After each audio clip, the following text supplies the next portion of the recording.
Prologue. While the dialogue is being said, Adhana sings the national black anthem, Lift Every Voice. Long ago, in the year 2041, the U.S. broke out into a civil war, a race war. It was long. It was bloody. Shit was cray-cray, but in the end, black people came out on top. Thus, treaty agreements were made. Black people reigned supreme. They elected Regina and her partner Tamir to lead them. They reconstructed the White House, moved it to Chicago, and renamed it the Black House for obvious reasons. They allotted reparations and loan forgiveness for all black identifying individuals, with the exception of Rachel Dolezal with her goofy ass. They dismantled the police force, restructured the government system, and enforced an equal rights initiative. This initiative stated that to make up for the 400 years of slavery, all white people must go through 400 years of volunteer slavery. Once 400 years are up, white people will be released and must pick themselves up by the bootstraps to reintegrate into society. This initiative was enacted in 2065 with the slogan, "We don't want revenge, we want equality." The year is now 2072. It's been 7 years, and I must say, things are going swell. I mean, just the other day, Hey! Shut your ass up. Nigga, get in line. Get in line. Scene 1. The throne room of the Black House. Regina and Tamir sit on their thrones while their second-in-command, Yancey, brings Whitey and his sister in. What do we have here, Yancey? 2 new white slaves for you, your dopeness. What information do you have on them? Right, let me see. Siblings, Whitney and Stephen. It's pronounced Whitney. Stephen. It's a PH. PH makes the sound, everybody knows that. No, my name is Stephen with a V. But there's no V, bro. You think I don't know how to read? I think I would know how to spell my own name, bud.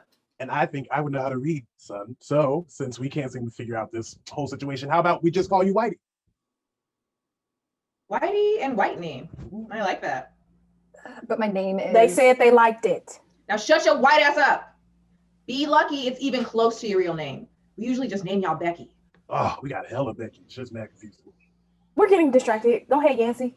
Okay, Whitey and Whitney, siblings in their 20s, but they look much older. Their skin is already starting to feel down. Originally from Idaho, but were sent off to Georgia for their volunteer slavery assignment. They requested reassignment because they, quote, slavery hard enough and thought they deserved a promotion. So y'all niggas essentially asked to speak to the manager? Classic. Okay, start the inspection. Clothes off, arms up. fully naked. Oh God, no, please keep your bra and underwear on. We have no use to see those parts. Whitey and Whitney begin to strip down. Oh God, where do I start? Hair, thin, butt, flat, lips, non-existent. They have nice teeth. We had braces when we... No, don't speak. What could we do with them? Do you have any skills? Well, I was in show choir, and I was president of the debate team. Sugar, salt, and grits. What are grits? Oh, heck What are grits? What the fuck? What are we supposed to do with this? Oh, Yancey, remind me to send a very strongly worded email to the supervisor of their last slavery assignment. Okay, you, what can you do? I can cook. Name 5 seasonings. Salt, pepper. I've heard enough. I think we have the perfect assignments for you here. Whitney, you will be assigned to the kitchen and cleaning. Whitey, you will attend to our children. Yancey, summon our children. Announcing Adhana and Gabriel, the offspring of Regina and Tamir. Intro music plays as Adhana and Gabriel enter. I will never get tired of that. Like, never. What up, Yancey? Yancey and Gabriel do a handshake. It's long. Yancey. Children, this is Whitey and Whitney. Whitey will be attending you. Why do they look so old? What up, Whiteys? I'm Gabriel. You can call me Dave. D, vitamin D if you're nasty. Or my favorite, don't call on me at all because I don't want to hear your voice. Adhana is fine. Nice to meet you. We'll make sure you fit right in here. You know, Whitey, you're almost cute for a pasty dude. I can almost see your lower lip. Gabriel. What? It's a compliment. Due to the obvious lack of education from your last assignment, you will also undergo re-education program starting tomorrow morning. Gabriel, Adhana, please show them to their rooms. But there are slaves. Shouldn't they show us to our rooms? They just got here. How would they know the way? Ugh, fine. Come on, but I'm riding on their back. Gabriel jumps on Whitey's back and they exit off. Whew, they thought they slavery hard enough. Ooh, Charlie. Regina, Tamir, and Yancey have a good laugh at the white nonsense. Scene 2. Whites, it must be frankly said, are not putting in a similar mass effort to re-educate themselves out of their racial ignorance. It is an aspect of their sense of superiority that white people of America believe they have so little to learn. Dr. Martin Luther King. Whitey and Whitney's living quarters. Adhana and Gabriel have just finished giving Whitey and Whitney the tour. And this is where you sleep. We thought you'd appreciate a room together. It's cute. Thank you. Your daily schedule will look pretty similar. Work begins at 7 a.m. every morning. You have an hour for lunch, and then you end your day at 7 p.m. 12 hours? A 12-hour day. Every day? Well, technically only 11 hours since you get a lunch break. However, that's just your scheduled work. You're on the clock 24/7. For instance, if I'm craving a PB&J at 3 a.m., then it's your duty to go and make it for me. Gabriel doesn't like crust. Or white bread. Failure to comply with the rules or keep up with your workload will result in punishment. While we fully believe in the Equality Initiative, we do not believe in physical cruelty, so we will not whip you, rape you, or physically attack you. However, you will be given the option of the box or the pill, and in extreme cases, we will choose between the box, the pill, or both. What's the box in the pill? I thought you'd never ask. They're pretty much exactly what they sound like. The box is a 6 by 3 foot wooden box that we will put you in. Similar to the space you'd occupy on a slave ship or a secret compartment you'd hide in while trying to escape the Underground Railroad. And how long would we be expected to lay in this box? Depends, really. Last guy was in there for 4 days. It was supposed to be 2, but somebody forgot he was supposed to let him out. He may have soiled himself a little. What about the pill? It's just a pill that gives you bad dreams. Keeps you up at night. Oh, doesn't sound too bad. I'll take bad dreams over claustrophobia any day. Oh, really? Well, here, take this pill tonight and maybe it'll change your mind. Doubt it, pal. It's not real, right? How bad could it be? You tell me in the morning. Gabriel leaves. Adhana follows him out. Whitey and Whitney look around at their new home. Whitey looks at the pill in his hand and takes it, swallows and laughs to himself. Slavery, huh? Piece of cake. Scene 3. Whitey's dream. He's alone. He begins to walk. He's stopped by a figure. Startled, Whitey decides to walk in the opposite direction away from the figure, but bumps into another figure. The two figures grab him. Another figure emerges. The figure punches Whitey in the stomach. Whitey doubles over, but the two figures hold of Whitey. The figure punches Whitey again in the stomach, then in the face. The two figures throw Whitey to the ground. The three figures start beating on Whitey. Once they finish with him, they leave, laughing. Whitey is left there, gasping for air and for life. Scene 4. They are, in effect, still trapped in a history which they do not understand. And until they understand it, they cannot be released from it. They have had to believe for many years and for innumerable reasons that Black men are inferior to white men. Many of them, indeed, know better. But, as you will discover, people find it very difficult to act on what they know. James Baldwin. Whitey and Whitney's chambers. Whitey and Whitney are waiting. Yancey walks in. What up, Whiteys? You begin your lessons today. Are you our instructor? Me? Hell no, it ain't my responsibility to educate your ignorant white asses. Handing them audiobook and headphones. Here, make sure you take this test between each chapter, okay? Deuces, Yancey out. Yancey leaves. Whitey and Whitney put on the headphones and start the audiobook. Hello, and welcome to Black People 101, where we teach your stupid ass all the things you need that you can just fucking look up yourself, but you're too lazy to do so. Black people out of shit. We know this. We know how much you want to be us. You envy our hair, our style, our rhythm, our culture, our language, and everything that makes us who we are. You have a rich history of stealing and appropriating us and our culture. We get it.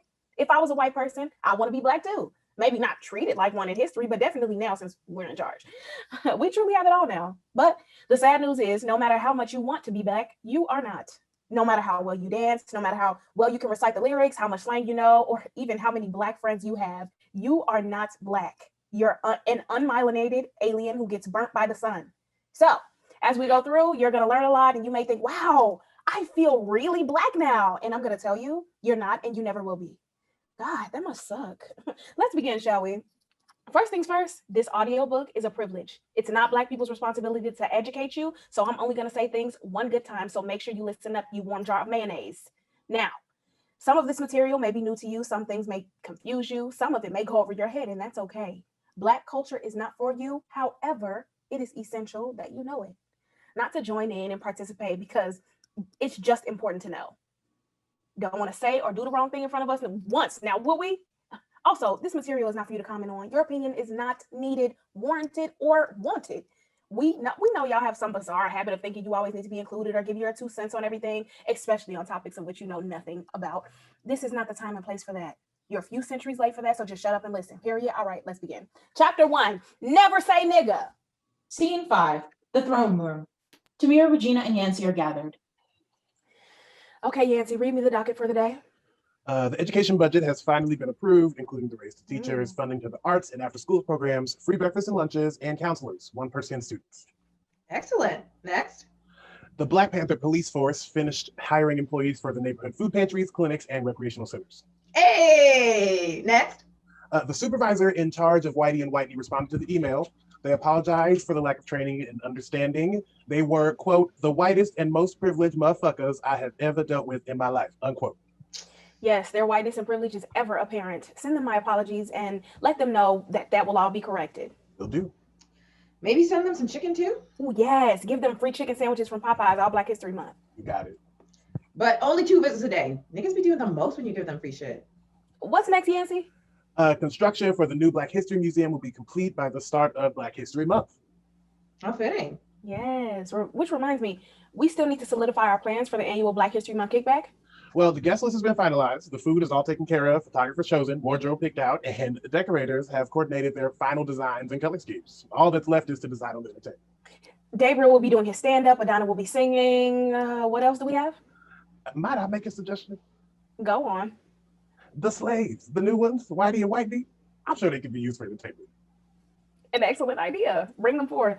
Way ahead of you. Hey, Whitey, bring your white ass up. Gabriel's entrance music plays. Whitey enters with Gabriel on his back. Whitney follows behind, followed by Adhana.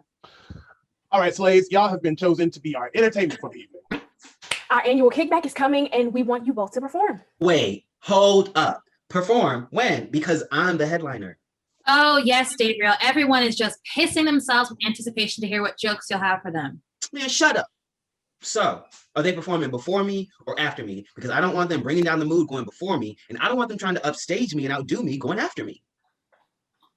So then, when, pray tell, would they go, Lil King? During your performance? They could just sit their asses down and not do anything. Yeah, I'm with vitamin D on this one. I think it would be best if we just sat this one out. But thank you for asking. Pause. Like, who the fuck asked these white hoes to speak? Adhana, Gabriel, Tamir, Nancy, and Regina look at each other, look at Whitey and Whitney, then back at each other, trying to decide who is going to go in on the whites first. Shut your white asses up. Ain't nobody asked you. This was not a request. You're not doing us a favor. This is not a choice. You will perform. That's it. Period, Pooh. Remember, we want equality, not revenge. Slaves were not given the option of whether they perform at parties. When their master said dance, they danced. When they said sing or tell jokes, they could not refuse or talk back. They couldn't say no when their slave masters would put them up against each other and make them fight to the death. Fight to the death. That could be fun. Y'all understand now? Good. Whitney, you'll be rapping All Day by Kanye West. You're familiar with the song, right? Oh, yeah, I know that song word for word. Perfect. Then you have no problem rapping it No problem at all. without saying nigga. Wait, what? Without saying nigga. Play the song, Yancy. All Day by Kanye West begins to play. Whitney starts to rap. While she raps, Yancy, Gabriel, Adhana, Regina, and Tamir do a combination of rapping with Whitney and just saying nigga over and over to throw off Whitney and to say nigga because they can and she can't. Whitney struggles and almost says nigga a few times, but never does. Important. Whitney does not get to mess up and say nigga. She can't even say nig. She may say the N sound and that's it. With that said, Whitney's inability to say nigga, especially while the Black people around her can say it freely, leaves her weakened and she falls to the ground in stress and frustration. Well, if you don't get your white ass up. Look like she don't know the song as well as she thought. Must sound hella different without all them niggas, huh? I'll take you back to your chamber so you can rehearse. Adhana escorts Whitney back to her chambers as they exit. As for you, Whitey, you will be dancing to Kanye's new slave. Any particular style of dance move? Whatever dance moves we tell you. Well, can you tell me so I can practice? I don't think you're understanding, Whitey. At any moment during the song, anyone can randomly tell you to dance a dance move and you must execute. Demonstration. Very well, Yancy, please give us some music. Yancy puts on a song that is not New Slave by Kanye. I prefer Throw It Back by Missy Elliott, but you can choose any song. Gabriel, Tamir, Yancey, and Regina take turns calling out different dance moves for Whitey to do. He does most of them quite well, thinking he has bested the group. They notice Whitey's smugness and start calling out more dance moves, faster and faster. They even make up dance moves that aren't real, faster and faster until Whitey can't keep up and falls. You don't possibly expect us to let you be our entertainment if you can't even survive one song. But that wasn't fair, though. That wasn't even the song you said that I would dance to, and I swear, some of those dance moves you asked for weren't even real. Hold up, little homie. How dare you question us? How dare you blame your incompetence on us? You trying to tell us what's black and what's not? No, I'm just saying that. Well, don't. All you need to worry about is making sure you know whatever moves our guests tell you to do, because if you can't and you embarrass me at my party, there will be consequences, understood? Yancey, get his fat forehead ass out of my sight. Jumping You on heard Whitey's them. back, You heard him. Off you go. Yancey, Gabriel, and Whitey exit. All these years and white men still don't know their place. Ugh. We need to Mm. make up some of those moves, though. Sure did, but fuck him. Yeah, you're right. Fuck him. Scene 6. It was a grand opportunity for the low whites who had no Negroes of their own to scrounge. They exulted in such a chance to exercise a little brief authority and show their subservience to slaveholders, not reflecting that the power which trampled on the colored people also kept themselves in poverty, ignorance, and moral degradation. Harriet Ann Jacobs. Whitey and Whitney's chamber. Whitey and Whitney are alone. They look around and then. This is fucking bullshit. I did not sign up for this. No, sir. Slaves? Fucking slaves? We have over 300 more years of this. I'm not gonna be a slave until I fucking die. Fuck! God, Regina and Tamir with their stupid, smug faces always interrupting us like they're such know-it-alls. And Gabriel is a complete clown and a fat one at that. Vitamin D. More like double Ds. Ugh, don't even get me started on Yancey. He really thinks that he's hot shit. Well, I have news for you, buddy. You're just as much a pawn to them as we are. Yes, sirree.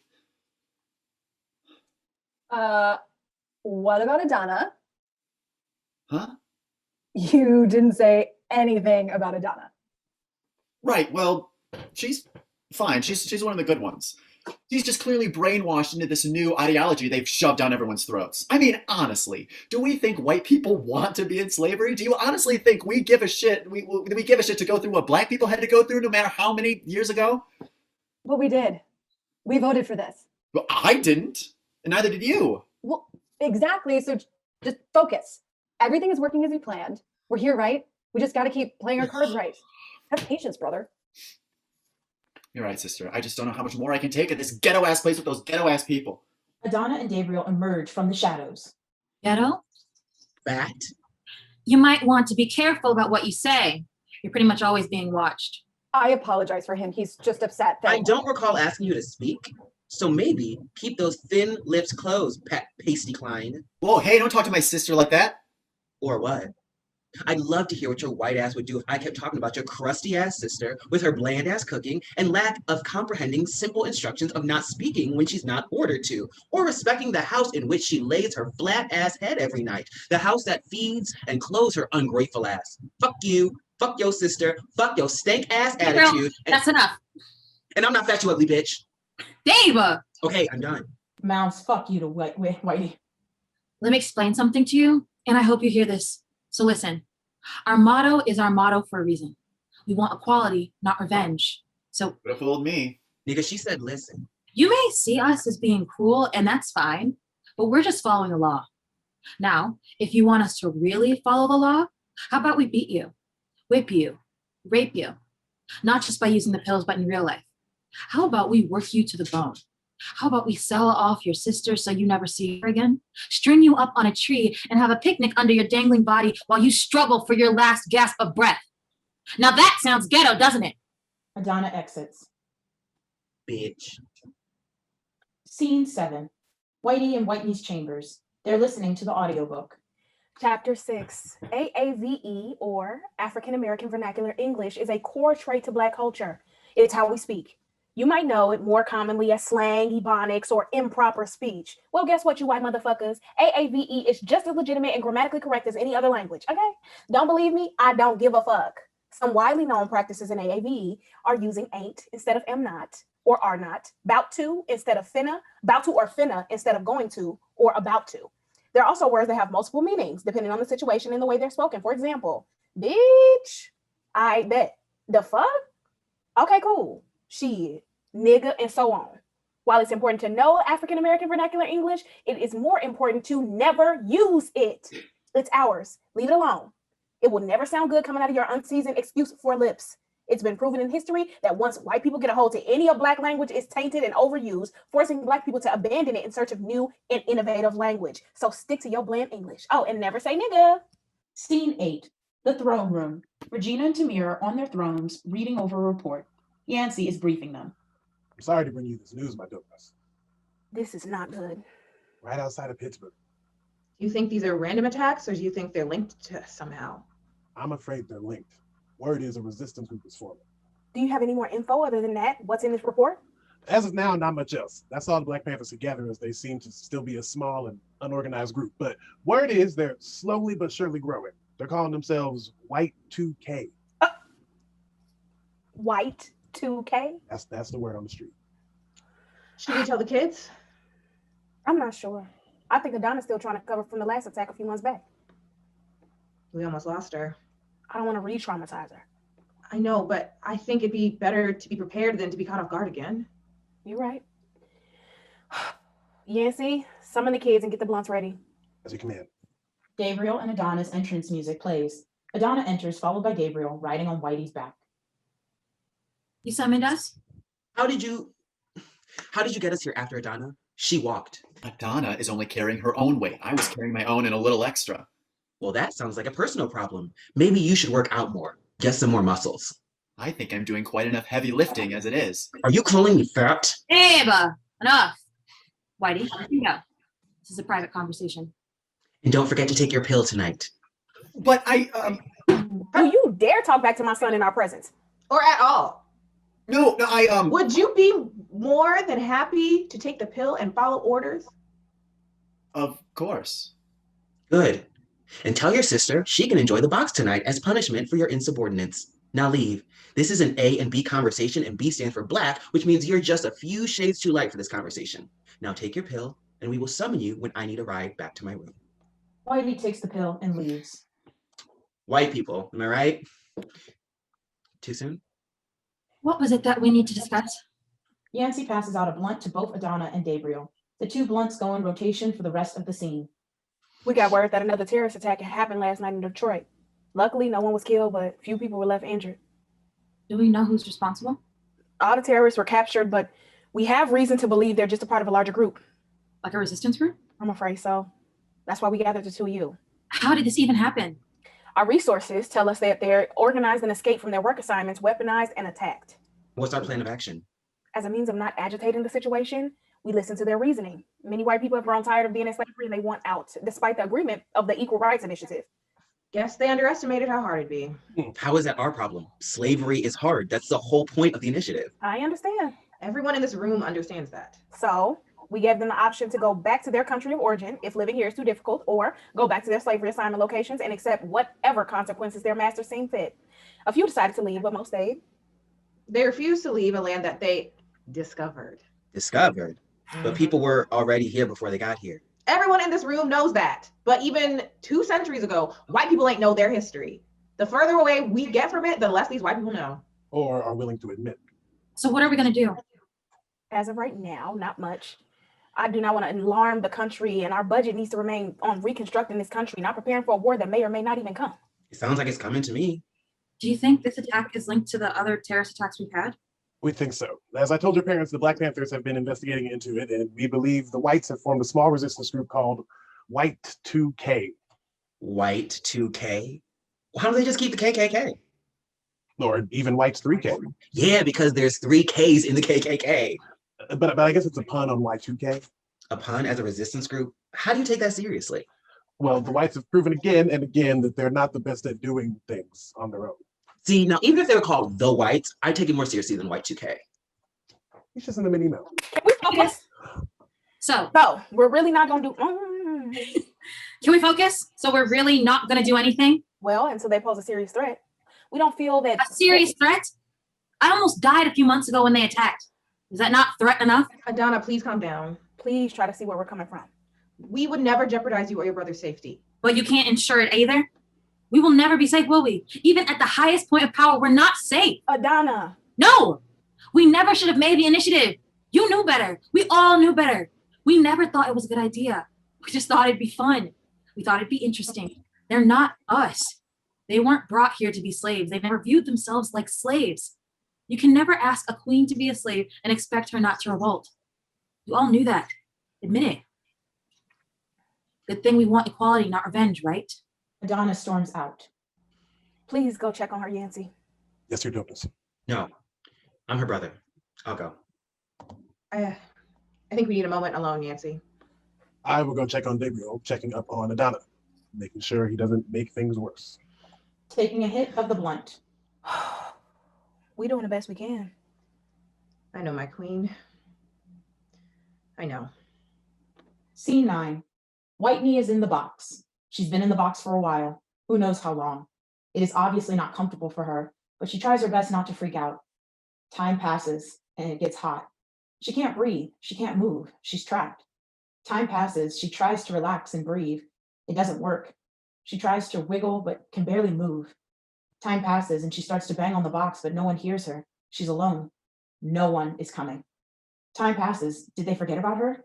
She starts banging like crazy. She may never get out. She has to pee. She has to get out. She's going crazy. She lets out a desperate animal scream. No one hears it. She cries to herself. Scene 10. Whitey's dream. Whitey has no clothes on, just his underwear. He tries to move, but he can't. He's stuck. A man emerges. The man makes his way to Whitey. The man touches Whitey's shoulder. Whitey does not like it. The man touches Whitey's stomach, his back. Another man emerges, bringing Whitey with him. The men look at each other and smile. The first man grabs Whitey by the throat and makes Whitey look him in the eye. Whitey tries to fight off the other man, but can't. He makes Whitey watch what the first man is doing to Whitey. The first man takes his free hand and grabs Whitey's butt. He releases Whitey's throat and moves his hand down, chest, stomach, down to his private. He grabs it. Again, Whitey tries to break free, but can't. The man holding Whitey takes her off stage, unbuttoning his shirt and unzipping his pants. The man with Whitey makes him watch as Whitey be taken away. Whitey screams. Whitey tries to break free, but then man punches him in the stomach. Whitey falls. The man lifts Whitey up, then he unzips his own pants as he takes Whitey off stage as well. Scene 11. Hallway, late at night. Whitey is walking down the hallway, restless. He hears someone coming and freezes. Adhana enters. Oh my God! You scared me. Sorry, I didn't mean to. What are you doing roaming the halls? I could ask you the same question. Don't be cute. This is my home. I can do whatever I want. Now answer the question. I'm sorry, you're right. I was just, can't sleep. Pills? Yeah. They are quite effective from what I've been told. Yeah, I guess I may have underestimated their effectiveness. White people seem to be doing a lot of that lately. What? Nothing. You should get back to your chambers before someone else sees you. You're right. Thank you. By the way, I agree with you. What are you talking about? The initiative? Were you eavesdropping? You really should get back to your room. Of course. Scene 12. Whitey and Whitey's chamber. Whitey is seated in a chair, listening to her audiobook. Gabriel and Yancy are hovered over her, unnoticed. Don't ever touch black hair. Don't think asking makes it okay. It doesn't. Just don't do it. We are not pets. This ain't no damn petting zoo. Some black people called off sick and sat in a chair for 14 hours to get their hair done. And the last thing they need is you messing it up with your dry ass, unwashed hands. Now, we get it. Our hair defies gravity. We get it. Our dreads don't give us dandruff and mold when we do it. We get it. You've never seen such beautiful, thick, and extravagant hair with the most intricate styles. But it is not an invitation to touch our hair, touch us, or really even be in our space. So don't. Instead, maybe go wash your greasy ass hair, because as much as you like to try to believe that black hair is greasy, it's not. In fact, the reason white people consistently need to wash their hair is because y'all funky asses produce more natural oils than we do. It's a fact. Look it up. Whitney, Jesus Louise, you scared me. I bet you're wondering why we brought you here. But you came in here, and How long have you been here, Whitney? to be honest, I don't keep track of. How long? I don't know, maybe a few weeks. Maybe a few weeks. 6 months. 6 months you have been under our care, Whitney. Long time to be somewhere, isn't it? A lot can happen in 6 months. Like a whole semester of school. Losing 50 pounds. Gaining 50 pounds. The passing of 2 seasons. Fall and winter. I'm more of a spring and summer person myself. Ah, You can build a home. you can potty train a dog. You can pick up a new hobby. A few if you're eager. You can wait for a Lauryn Hill concert to start. You can have a baby. A baby takes 9 months to. Point is, it's been 6 months that you and your brother have been here, correct? I think so. And you'd say that's ample time to learn a skill or two, yes? I suppose. You suppose. What are your duties here? Well, I cook and clean and I cater to you all. You cook, you clean, and you cater to us. She cooks, she cleans, and she caters to us. That doesn't sound too hard to me. Does it seem hard to you, Yancy? Not hard at all. Do you think in 6 months you'd be able to be efficient in these skills? Quite efficient. You don't understand. I don't understand? I don't understand. You hear that, Yancy? I don't understand. Yeah, I heard her. We don't understand. Well, go on and explain it to us then, since we just seem to be a bunch of ignorant ass niggas. That's not what I meant. Then explain to us what you meant. I just meant that 2 months ago, our fearless leader, Regina, was parched, and you were tasked with making her some Kool-Aid, were you not?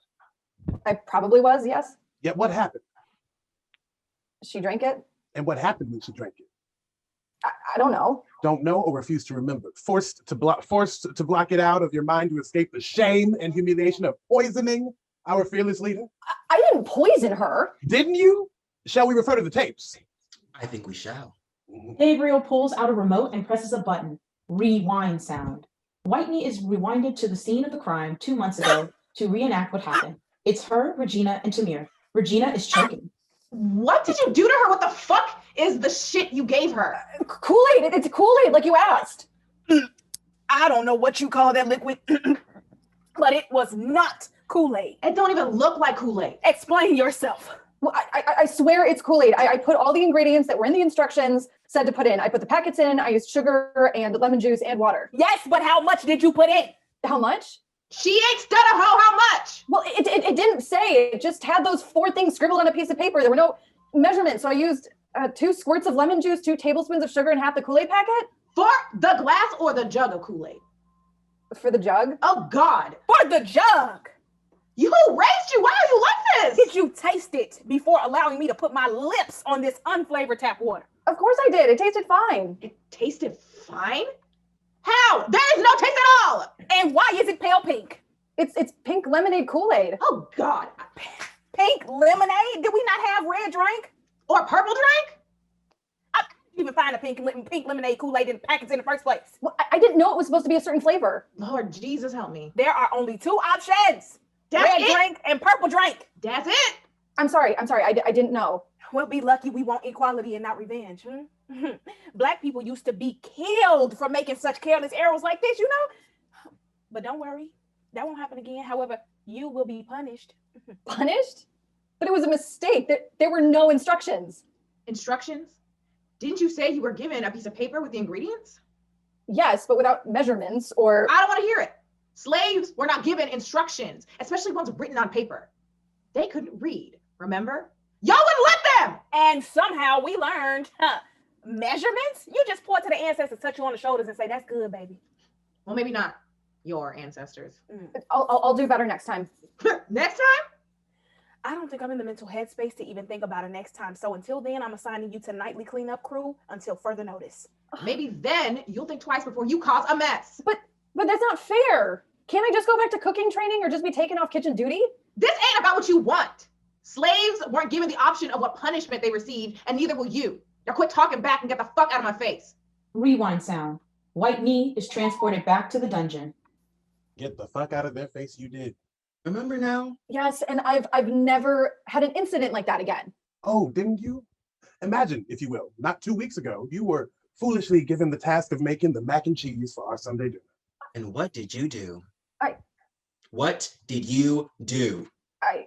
I'll tell you what you did. Better yet, I'll show you. Yancy, the tapes. Regina is again choking and Tamir is freaking out. It looks so good. But it looks so good. How could you monster? But I... Shut the fuck up. The deception. The fucking deception. If I could just. We trusted you, and this is what you did to us? No, I really thought. Just stop. I thought after the Kool-Aid incident you would have learned, but this. Woo. Don't speak. You've been through enough. I got this. Whitney, let me explain something to you. You brought out this beautiful pan of mac and cheese, oven baked, 3 different kinds of cheeses, beautiful golden brown top layer with a crisp outer layer. It looked seasoned well with a love and a heavy hand. I thought, maybe the ancestors got her. Maybe they didn't want to see us suffer. Maybe, just maybe, this one can be taught. I was rooting for you, Whitney. We were all rooting for you. And I take my spatula and I break off the first piece and I hear that top layer crack with a beautiful crispy sound, immediately followed by the squishy sound of the inner mac and cheese goodness. My mouth watering, I serve my queen a piece. She takes her fork, gets a big helping, puts it in her mouth, and as she's chewing, I sit there in envy of what she's experiencing and in awe of you for finally bringing an ounce of joy to my life and my taste buds. But those feelings were premature. Because as I go to get a piece for myself, what do I see ooze out of this cheesy monstrosity? Brussels sprouts. Oh, God! I saw it on a cooking show once. You monster! I'm not hungry no more. Shit just ruined my appetite.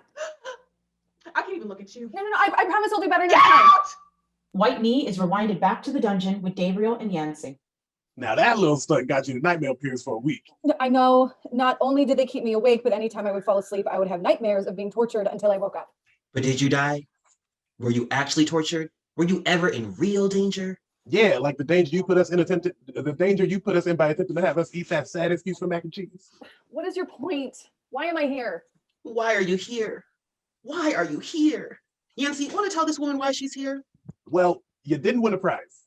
Imagine, if you will, earlier today when I asked you to make me a sandwich. Yes, peanut butter and jelly. Peanut butter and jelly. It seems simple, right? Wrong. Yancy, what is this I'm holding in my hand? Well, it ain't a sandwich. Looks a bit like hair to me. Interesting. Very interesting. What's even more interesting is how did this hair get into my sandwich? Yes. How? It would be one thing if this was a strand of Whitney's hair, because that would seem logical since she was the one making the sandwich. But take a closer look here, Yancy. Does this hair appear to be the same color as Whitney's? Why, no. No, it does not. Which begs the question, if it's not Whitney's hair, whose? Whose indeed? Whitney, care to explain? Well, I'll tell you. You let our cat into our kitchen. You let him get all cozy up to you. You let him freely roam on the countertops by my sandwich. You even pet him, didn't wash your hands, and resumed making my sandwich and saw no problem with any of this, did you? Did you? I didn't know it was like a rule or something at my house. I don't care what you did at your house. I don't even want to think of the kind of infestation you resided in where furry beasts are allowed in the same places you eat, where stray fur and hair wander on their own merriment, finding themselves on your floors or clothing, your food. Disgusting. Where food with fur is seen as acceptable. Who raised you? I bet you don't wash your chicken either. Are you supposed to? Oh my God! I should tell my parents about this. I'm sure they'd be just itching to give you more nightmare pills. Give you a nice vacation in the box. No, please don't do that. I'm sorry. I didn't know. Why do you think we brought you here? I won't tell, but you owe me. Of course. Just anything. That's what I like to hear. We'll be in touch. Yancy, let's go. Yancey and Gabriel don't move. Whitney is confused. Should she leave? She could have sworn they said they were leaving, but yet here we all are. Leave the room, white girl. Whitney scurries out. Yance, Yeah, Dave. they've only been here a few weeks, haven't they? Yeah, Dave. Gullible little fuckers, aren't they? Sure are. Scene 13, voice Adhana. Our identity is tied to the other Black people around us as much as it's a personal experience. We have a sense of community that can't be broken or infiltrated. When we walk past each other on the street or in the hallway, we have an understanding of each other's lives, even if we've never met. When we're separated from that community and placed somewhere that's predominantly white, we lose a part of ourselves. Our connection to each other is vital for our well-being. Aria Hawkins. The banquet hall. Tamir and Regina address the audience. Family, friends, honored guests, welcome to our home. It's so good to see you all here as we enter the first day of Black History Month. Even though we know Black History Month is every month. Today is a day to remember our ancestors, remember their sacrifices, remember their strength, their resilience, their love. We did not choose to be here, but we are here. We were not meant to survive, but we did. Not only did we survive, we thrived. Look at us. Look where we are. Let us never forget how we got here. While our history is a bittersweet one and we'll recognize our struggle, it is also our duty to recognize the struggle of others and the history that we did not create, but we are a part of.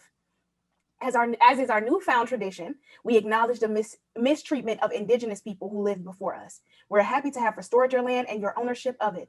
We apologize it took so long. We acknowledge the LGBTQ plus community.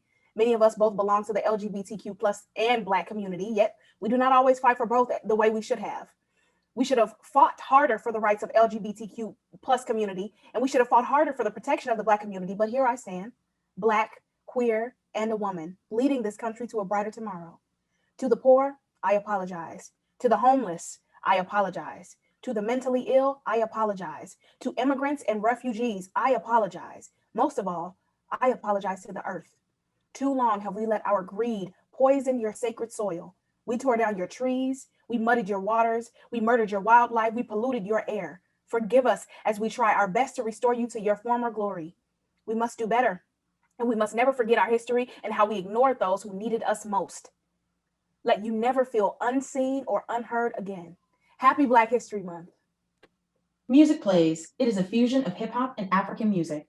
Everyone dances, with the exception of Whitey and White Knee. They watch. The dance is celebratory, wild, and joyous. It then transitions into a more sensual and intimate dance. One by one, people peel out of the dance until it is only Regina and Tamir left. Their dance transforms into lovemaking.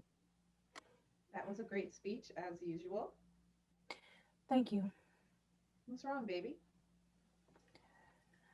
Why must it always fall on us?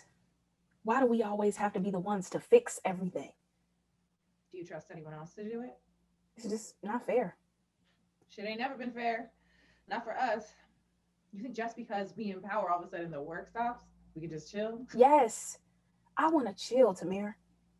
This weight is crushing me. Giving that speech every year, being reminded of what we did and what we still need to do and what we haven't done, what we're still having to do it.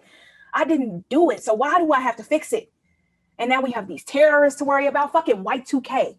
I just want our family to be safe, our country to be happy, to smoke a fat ass blunt and chill. Look at me. First off, you know I got you. We gonna do this together and we gonna do it right. We both know we didn't create this mess, but think of it this way. We can create this country the way we want to create it. Remember all those times we screamed and yelled and cried, trying to make people hear us? Remember everyone telling us what's best for us? Remember being ignored? Now look at us. Look at you. You need but speak and it's heard. It's done. I know this shit ain't easy. It's bittersweet as fuck, but that's Black culture, baby. It's rich, complicated, and never ending. For once, we can continue making that history, not out of survival, but out of freedom. This is what we wanted. We fought for it. And I'm sorry this weight is crushing on you, but know that we got you. No one is letting you fall. No one is letting you down. We're going to get this shit figured out. And as far as white 2K, fuck them niggas. They ain't shit. They're spoiled ass white people who are finally getting a taste of what we've had to endure and they can't handle it. You really think they can handle another war? Handle all us Black folk again? They're just trying to scare us and we can't let that happen. I know.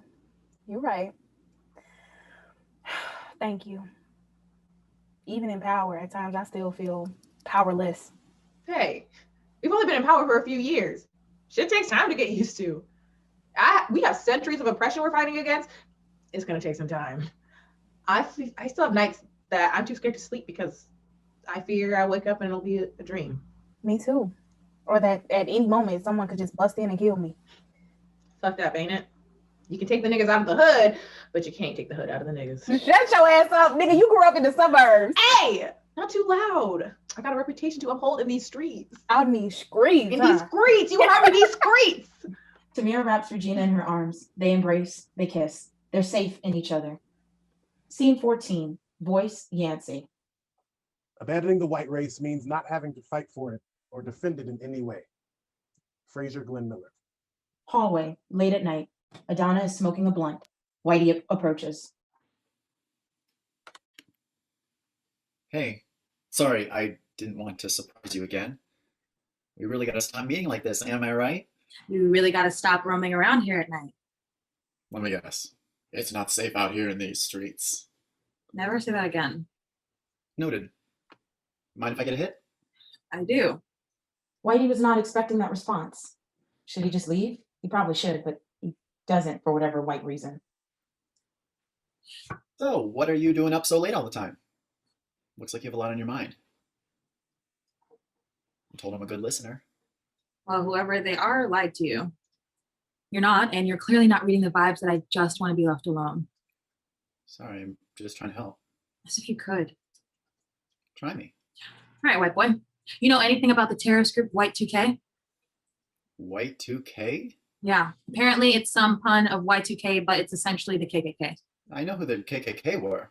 They were a white supremacist group, kind of like the original Black Panther group, am I right? Please don't ever make that comparison again, especially not in front of my family.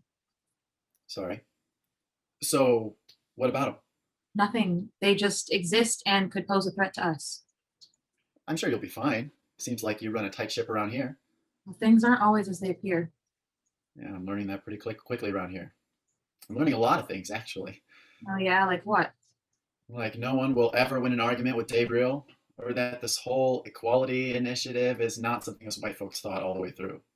I could have told you that. I also learned that you're different from everybody else around here. Please don't start with the "you're not like the other black girls" bullshit. No, I'm just saying that you're the only person that's been nice to my sister and me since we got here. You're also the only one worried about this Y2K group. I'm sure you're not the only one that knows about them. Well, I guess it just hits differently for me. What's up? How was that any of your business? You're right. I'm sorry. I should just get back to bed. A few months ago, I had a birthday party. Nothing too big. My family, a few close friends, and other important leaders and acquaintances. They all brought some of their white slaves to help with the party, to set up, clean up, servers, and whatnot. Such a stupid mistake. It's not like we didn't have plenty of slaves here to do the work, but no, the slaves insisted. They wanted to come to help and meet the royal family up close. We don't get out much, at least not casually. It's all about meetings and negotiations and business-related travel. So, it might be good for the common white slaves to get interaction with us. Exposure can only help with race relations, right? People fear what they don't understand, right? So I'm there and I had just had this beautiful day with all these beautiful black people, and they bring out the cake and they sing happy birthday to me, and you can just feel the love in the room. It's like the gentle warmth you feel from birthday candles right before you make your wish and blow them out. So there I am, making my wish and blowing out my candles. And one of the slaves screams, "Dunk her face in." We laugh because it's pretty customary for that type of petty shit to happen, but we're not that kind of family. But on he goes, "Dunk her face in." He was so insistent. So out of good nature, my mother says the slave can dunk his face in the cake. He hesitated, but I guess he didn't want to look too suspicious. So he goes to the cake, and before he can even think, Gabriel dunks his face into the cake and it explodes. They put a bomb in my cake. It's my birthday and I almost died from a bomb in a cake. People who knew nothing about me wanted me dead that badly, wanting to put fear into my family that bad. Happy birthday to me. The guy died. The cake was ruined with burnt white flesh all over the whipped cream frosting. The other slaves involved were rounded up and publicly hung to send a message. Part of me thinks it worked, but a small part of me knows it only fueled them, and most of me knows that they won. They might not have killed me, but a small part of me did die. Never felt safe again.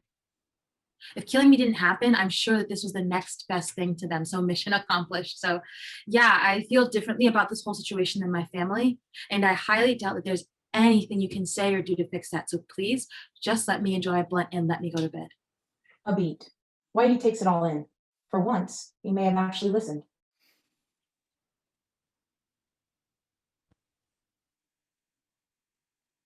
Can I trust you? Can I trust you? If I tell you something, can you guarantee safety for my sister and me? I can't guarantee anything about anything I haven't heard yet. I may have a lead on White 2K. Go on. When we got our new assignments, that we were being sent here, White 2K found us and forced us to be spies. They gave us no choice. They're planning another attack. They want to take out your entire family. Why are you telling me all this? Because if there's anything I've learned by being here, it's just that I want to be safe. I don't want another war. I don't want dominance. I just want to be safe. It looks like we better get to work. Scene 15. White Knee is listening to the audiobook. Chapter 15, Black Rules. There are so many spoken and unspoken rules when it comes to Black people, some more serious than others. Consequences of not knowing these rules can be as harmless as getting clowned on for ignorance or as harmful as getting you killed. So let's start off with some basics. Never play spades if you don't know how to play. And don't ask nobody to teach you. Every Black home has different ways of playing Uno, so make sure you know their rules because fuck what the box say. If you're invited to the cookout, don't make shit you don't really know how to make. Yes, but your best bet is just bring plates, silverware, alcohol, or just don't show up. Snitches get stitches. Always have receipts for anything you say or anything anyone else says or does. Never try to cut Black hair if you don't know what you're doing. Having a Black girlfriend, boyfriend, mixed kids, it don't make you impenetrable from being racist. It's dick, not cock. Never interrupt an argument if you can't go in on everybody involved or they will gang up on your ass. You can like Tyler Perry for the work he's given to Black people and still think his writing is trash. Being pro-Black does not mean you're anti-white. Ho, it ain't that deep. Half the time, we ain't even thinking about your white ass. We're not pretty for a Black girl. We're just pretty. When pastor says, I'm just going to say this and get out your way, you're looking at least 2 more hours. You're never dating anyone. You just have a little friend.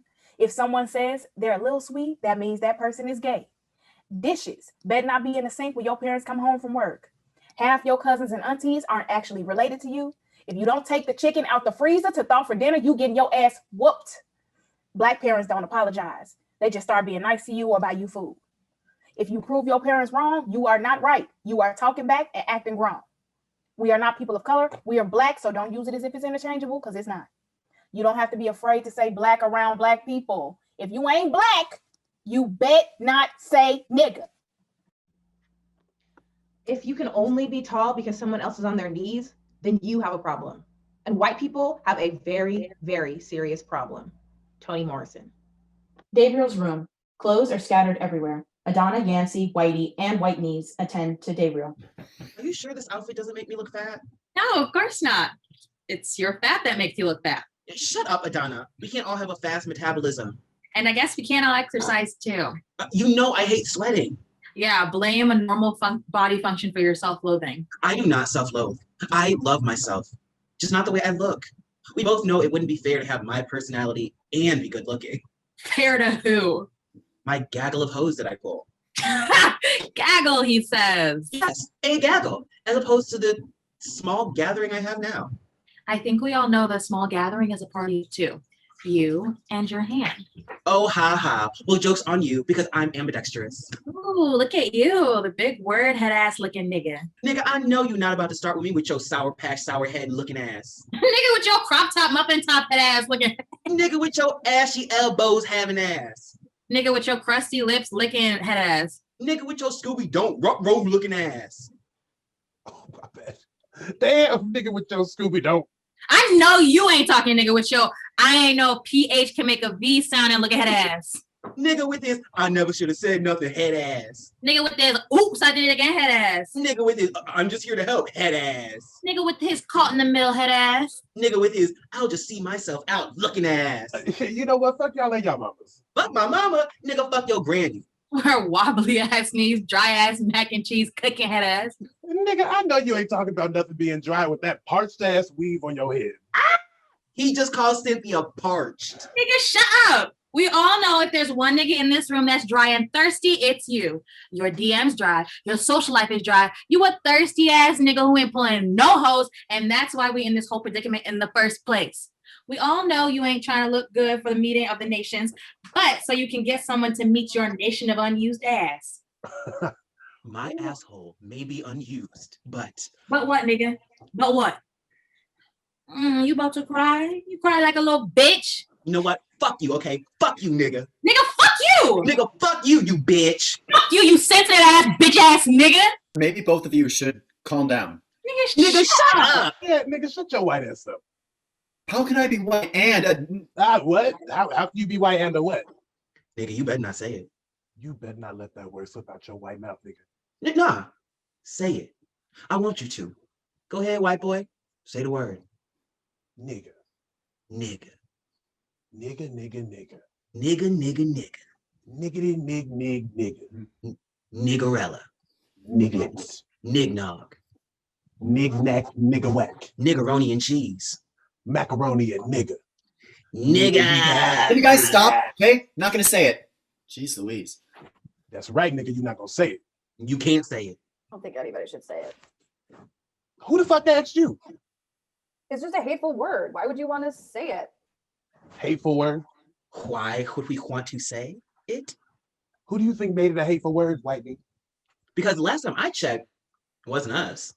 Last time I checked, it was y'all niggas. So don't worry about what I say or why I say it. Because you damn sure weren't worried about how hateful it was when y'all were using it. Or how hateful it was when y'all still use it in secret when us black folks ain't around. Y'all had centuries to enjoy nigga in all forms for centuries. Now it's our turn. White boy, get your sister. See, don't you see the irony in that? In what? Just in calling him white boy or all your other derogatory insults, it's the same as us saying that word. Is it? Because you had no problem saying white boy, but you couldn't say that word. Maybe that's a sign that they don't hold the same way. But if you want to fit in so bad, if a little oppression will make you feel like you're part of the team, then why don't we try to find a word that we can call you for the next 400 years? Any ideas, Yancy? Yancy and Gabriel focus this dialogue on white meat. They attack like sharks. My first go-to would be bitch, but that's too mild, too basic. Or cunt? Yeah, that has a nice hard sound, but still doesn't quite cut deep enough. What about trash? White trash. Garbage. Worthless. Sewage? Yeah, I like sewage. It's grimy, sounds wet, squishy. Sounds gross and vile, but not sharp enough. Needs to sting. Right, you're right. Rat. Vermin. Ooh, vermin is a good one. Makes you squirm, but we need something that just guts you. Ooh, roach. Roach. Cockroach. Dirty little cockroach. Disgusting fucking cockroach. Trash ass fucking cockroach. Bitch ass fucking roach. Motherfucking roach. White thin lipped cockroach. White manager calling cockroach. Fragile white ass cockroach. Pussy ass white cockroach. White crybaby ass cockroach. White privileged ass cockroach. Mother. Okay, that's enough. No, it's not enough, white boy. It still doesn't quite give you that sick feeling in your stomach the way being called a nigger does. It doesn't make you feel small or invisible or inhuman like being called a nigger does. It doesn't question your worth or value, doesn't degrade you, cut you deep like nigger does. It doesn't slip off the tongue like venom, doesn't poison your psyche, doesn't say, I know everything about you while knowing nothing about you at all, doesn't reduce you, destroy you the way nigger does, doesn't make you feel dirty to be called it, powerful to say it, nigger. You hear me, white boy? You hear me? Once I can say one word to you and you feel angry yet powerless, empty inside, you're raging, a visceral, heart-wrenching gut feeling, sickness in your soul, your entire being, until you are shattered by one word and then told it's your fault that you feel that way, and you've left to pick up all the pieces with a smile, forced to contain yourself, or you end up dead. Until you can carry that burden in frustrating silence, you don't get to tell me what's enough, white boy. You fucking white nigger. You got that? Overwhelmed, Gabriel exits. Y'all lasted all of 3 minutes. Try 400 years, give or take. Wait, that's what you're here for. Equality, not revenge. Remember that. Scene 17, Whitey's dream. His hands are behind his back as if he's been tied up. We hear the crackling fire. We hear the roar of a mob. Whitey is being lynched. We hear the rope being tied around Whitey's neck. We hear the rope being strung and tied to a branch. We hear the rope being pulled tight. Whitey is choking. Finally, his hands are free and he pulls at his neck, trying to release a noose that he can't see, but it's no use. It's no use, but he fights. He's losing. He's lost. Scene 18. White knee is in the box. Yancy and Gabriel approach. Yancy knocks on the door. Knock, knock, ho. Guess who? Oh, finally. I thought you forgot about me. We did. But that's not why we're here. Well, why are you here then? Why are we here, Yance? A good question, Dave. Why are any of us here What purpose do we serve on this earth, in this universe? this cosmos? Are we even here? Are we? Are we? These are the questions that keep me up at night. That's what keeps you up at night? That and my mild case of insomnia, and the fact that I just can't quite seem to. Knocking on the box. Please let me out. Oh, right, the white girl. Knock, knock, ho. Guess who? I know it is. What do you want? Wow, so rude. Right? In case you haven't guessed, it's Gabriel and Nancy. Hey, white girl. I bet you're wondering why we're here. I said, I bet you're wondering why we're here. This is the part where you say, why are you here? White girl? White knee? Oh shit, is this white bitch dead? White knee? White knee? Your little white ass not be dead. Oh God, this can't be happening. Not again. Okay, White knee, if you're dead, don't say anything. Oh God, she's dead. Okay, White knee, if you can hear me, blink twice. Fuck. She didn't blink. What are we gonna do, Yancy? What are we gonna do? We killed the white girl. Did we though? Like, was it us or was it the system? Did she die in her sleep or did she wake up dead? I don't know. We should just get out of here. Say we told one of the other white slaves to release her and they forgot. Yup, when in doubt, blame white people. Let's go. Mm-hmm. As Yancy and Gabriel are about to leave, they hear White Knee make a noise. Oh no. I just peed myself a little. But are you dead? No, just wet, embarrassed, and warm. Oh, okay, good. Knock, knock, ho. Guess who? What do you want? Wow, way to dampen the mood. Get it? Dampen? Because she peed herself. Oh, man, you are fucking funny. Thank you. I do what I can. Anyway, back to business. Since you will not humor us, White Knee, we'll just cut right to the chase. Remember when you made me that peanut butter and fur sandwich? On white bread? On white bread. Well, it's time to get what we're owed. We need a favor. What's the favor? Oh, now you want to play along. So, you may not have noticed, being in the box and all, but Yance and I have noticed your brother and my sister canoodling around. Getting all close and shit. A little too close for comfort, if you ask me. So you want me to break them up? No, I want you to spy on them. See what they're canoodling about. Does that mean I get out of the box? Well, you can't spy on canoodling in a box now, can you? So, do you accept your mission? Yes, just please let me out. Hold your horses there. We got to go over some ground rules, Missy. Your brother and my sister cannot know we asked you to do this. They found out we asked you to spy on them. It's back in the box. We need to know everything they talk about, every little detail. Nothing is too small. We found out you're holding back info from us. Back in the box. I'd also like a sandwich, PB&J, no fur, on wheat, not white, wheat bread. If we see one silver cat hair or crust, so help me, Black Jesus. Back in the box. Got it? I got it. We're counting on you, white girl. Don't disappoint us. Scene 18, voice, Gabriel. But that is the point of white supremacy, to ensure that which all others achieve with minimal effort, with maximal effort, white people, and particularly white men, achieve with minimal qualification. Ta-Nehisi quotes. The throne room, Regina and Tamir are sharing a blunt. Shit just be so damn stressful. Stressful as fuck. But you got this. You mean we got this? No, I mean you got this. I don't want to do this by myself. You're not. I'll be right here, but out of you. Tamir. Regina. Tamir. You know I hate giving speeches, especially when it's to deliver bad news. Talking is your thing. I am just the pretty face. Then be the pretty face that chimes in, okay? We need to be together on this. We're a team, and we need to show a united front. United front with a fat ass blunt. Be serious. You know the second you say that, now I'm going to find everything funny. Well, try, because we both know the second you start laughing, then I get to laughing too. I have an infectious laugh. Yeah, and a goofy ass face. You love this goofy ass face. I do. I do love that goofy ass face, and so does the country. So let's get out there and do this thing. Fine. Fuck. It's the blunt. Let's get this shit over with. Regina brings out a remote and presses a button. All right, we're recording. Okay, go. You start. Hello, my beautiful country. Regina here with Tamir. Hey, y'all. I'm coming with you with news that may be alarming, but rest assured, there's nothing to get hysterical about. So don't do the most. You may or may not be aware of sporadic terrorist attacks we've had in the past year. They were few and far between. We had no reason to believe they were connected to any one person or group. Without real proof or evidence, we saw no need to worry any of you by telling you about them. However, we recently have discovered that these attacks are linked to a terrorist group called White 2K. Stupid name, but what else do you expect from these white folks? Our sources tell us that this is a resistance group formed to fight against the Equality Initiatives Act. They seek liberation from white slavery and wish to once again return to their place in society as the dominant race. The whites bad because they signed up to be slaves and now they don't like it. They quit. While we have no interest in starting a war, we firmly believe in following through with the full term of the initiative. 400 years, baby.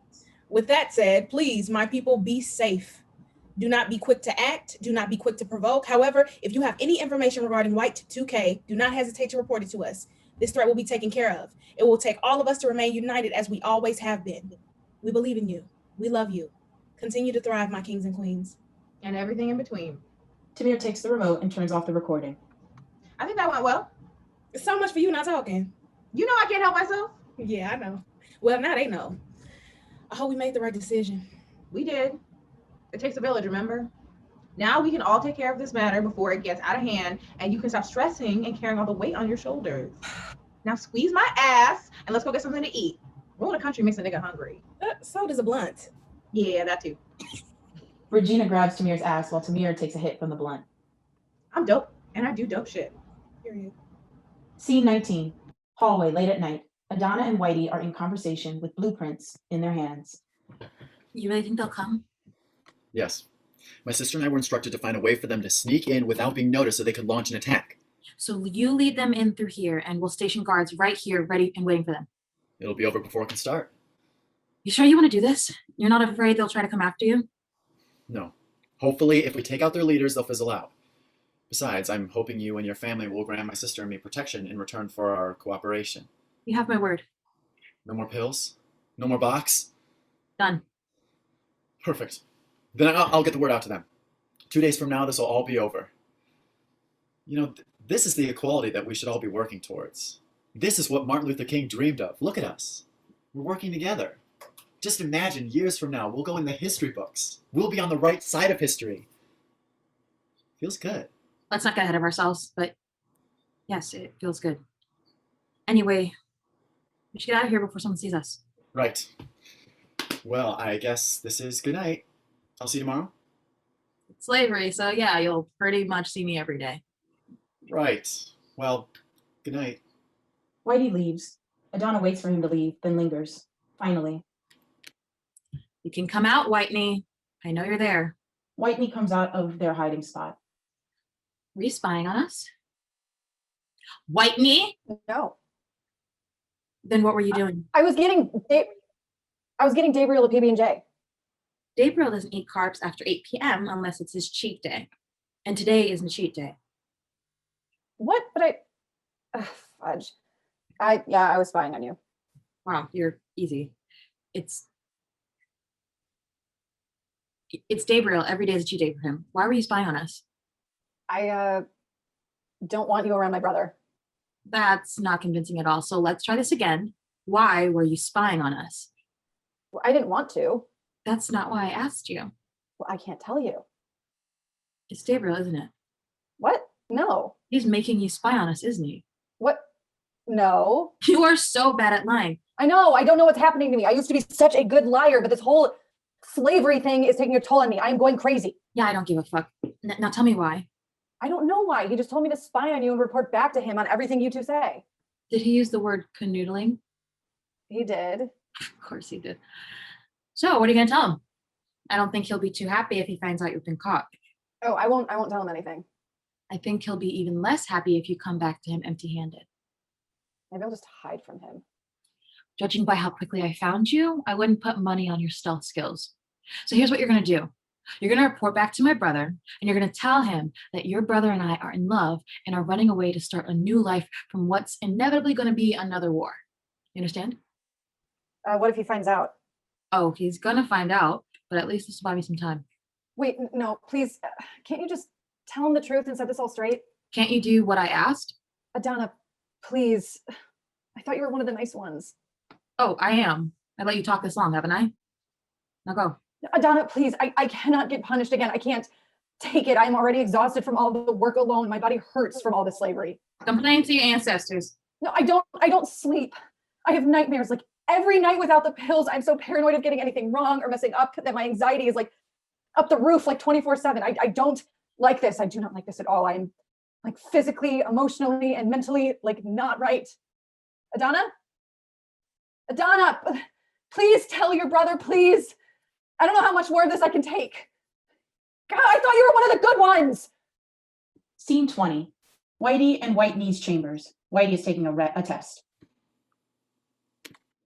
Okay. True or false? Is it okay for white people to wear dreads because the Vikings had dreads? True. True or false? You cannot be racist if you're dating a black person or have a mixed child. True. Let's see. La La Land rightfully won numerous Oscar awards in 2017. True or false? True. True or false? If black people say the N-word, then it's okay for me to say it with permission from my one designated black friend. Where is she? True.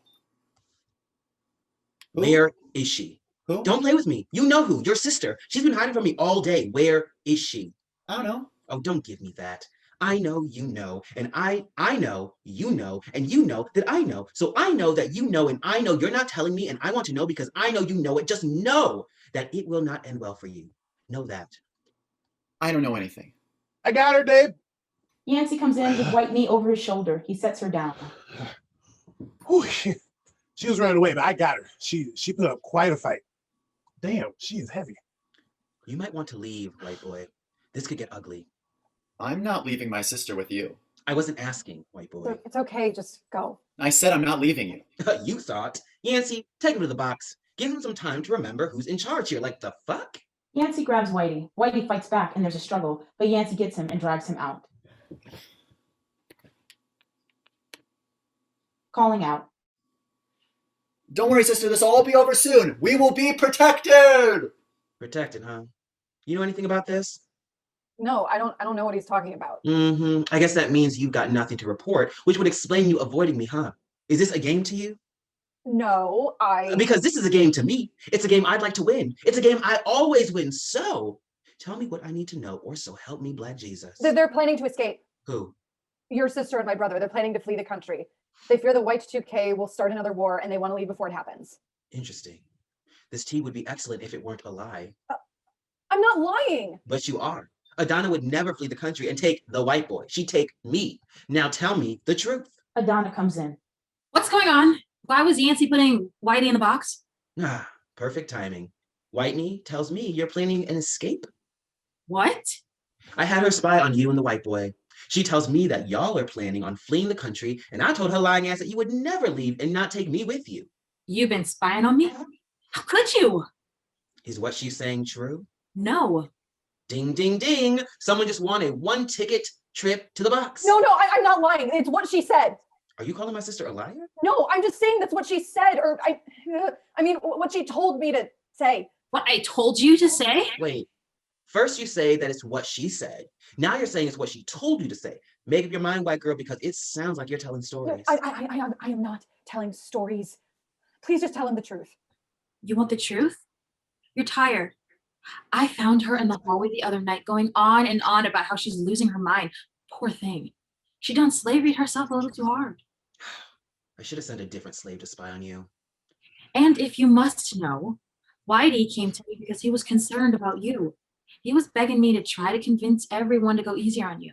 He said you're weak, weak-bodied, and weak-minded. I told him I'd see what I could do, but after all, this is slavery. We want equality, not revenge. Slaves didn't get to bargain over treatment, so you just have to do the best you can because you're stronger than that, right? White women aren't as weak and fragile as we assume, right? In fact, we should probably be harder on you. Show these men what white women truly are capable of, how resilient you are. And still she persisted. That's the quote, right? I don't want to cheat you out of this experience you all signed up for, so persist, Whitney, persist. Adhana leaves. Beautiful speech. Truly inspirational. You see that? You lie on her and still she roots for you. She is just too good to you. No, I couldn't do it. In fact, I won't do it. For not only bringing me false information, but lying on my sister, it's the box for you. Who knows? You may even beat the record for the last slave who was in it the longest. Yancey returns. Perfect timing. One more for the box. Scene 21. Whitey in the box, listening to a recording. Adhana comes in. whiteness is awful, and it's awful and everything, but it's also a curious phenomenon. It's vacant. It lacks soul and vitality. It's parasitic. It's failure disguised as excellence. It's fear masquerading as superiority. It's a living car crash. It's a fool's game. It's starvation thinking it's a meal. It's death imitating life. This one photo about sums it up. You hate to see it, but you can't look away because how the fuck? Robert Jones Jr. Pausing the recording. Hey, Adhana? Adhana, is that you? You have to hurry. My brother took my sister. I know. I did everything I could, but But what? Is she okay? You protected her, right? You gave me your word. I know, but Gabriel got our parents involved. I was able to convince them to release you in the morning, but But what? Is my sister okay? they transferred her. What do you mean they transferred her? They sent her to another housing assignment. She's gone. They can't do that. I'll never see her again. I'm so sorry. No, you have to get her back. There's nothing I can do. They made up their minds. There's nothing I can do right now, but if our plan goes accordingly, maybe, just maybe, they'll be so grateful that they'll send her back here. What if they don't? What if I never see her again? You can't think like that. But it's true. Slave families were separated all the time and they never saw each other again.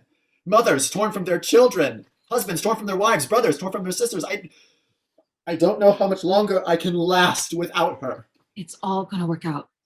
Trust me. I do. I trust you. You are all that I have left now. We're gonna get through this. I should go. I'll see you in the morning. We have a big day ahead of us. Adhana leaves. Whitey is left alone. Time passes. The silence and isolation is too much for Whitey. He lets out an animalistic scream, which turns into a wail, which turns into a weep. Scene 22. Voice, Gabriel. I'm not interested in anyone's guilt. Guilt is a luxury that we can no longer afford. I know you didn't do it, and I didn't do it either. But I am responsible for it because I am a man and a citizen of this country. And you are responsible for it for the same reason. James Baldwin. The throne room. Adhana, Regina, Tamir, and Yancey are all gathered around. So, we all clear on the plan? Roger that. Good. Then we have no time to lose. And how come I gotta babysit Gabriel? Trust me, you have a very important job. We all know how much of a handful our son is. We wouldn't trust just anyone with that task. Yeah, you're right. All right, then. Everyone to their posts. Regina and Tamir leave off in one direction. Yancey goes out another. Adhana is left alone. Gabriel bursts in. There you are. I've been looking for you everywhere. Not now. I'm busy. Busy doing what? Kind of looks like you're just standing around here and I'm bored. Fine. Do me a favor. Go find Yancey. I heard he was looking for you. Looking for little old me? I wonder what he could want. Won't know until you find him. Vitamin D out. Gabriel runs off. Whitey enters. Are we all set to go? All set. My parents and the Panthers are ready and waiting at the North Gate. They'll ambush White 2 can't prevent their strike against your family. We capture their leaders and send a message to the country. It's over before it gets to begin. And it's all thanks to you. Just call me the White Savior. Let's just stick with the white ally. Yeah, anything but Whitey. Well, considering they're a white terrorist group and white people are always punctual, we should have about a minute before they arrive. Well, in that case, can I say one more thing before we make history? Whitey takes Adhana in his arms. He looks like he's about to kiss her, but he changes his hold on her from one of romance to one of capture. You're a dumb bitch. What are you doing? Let go of me! Sorry. No can do. Did you really think that I was on your side? You really thought I was going to stop my only chance of being back on top? You really thought that after taking all this abuse from your family that I would help you? I must say, Adhana, I'm a touch disappointed in you. I thought you were one of the good ones, but it looks like you were just a gullible little pawn. Now you and your whole family will die. They're all waiting at the North Gate, but the message I sent White 2K was to go through the South Gate. Looks like there will be another ambush after all. We hear fighting and screaming in the distance. Oh, there it is. It's begun. Poor Adhana. Tried to protect her family only to be the one leading them to their death. But don't worry. You'll still follow soon after them. I guess this is the part where I ask if you have any last words. Adhana easily gets free from Whitey's grip and slams him to the ground. She gets on top of him and pins him down.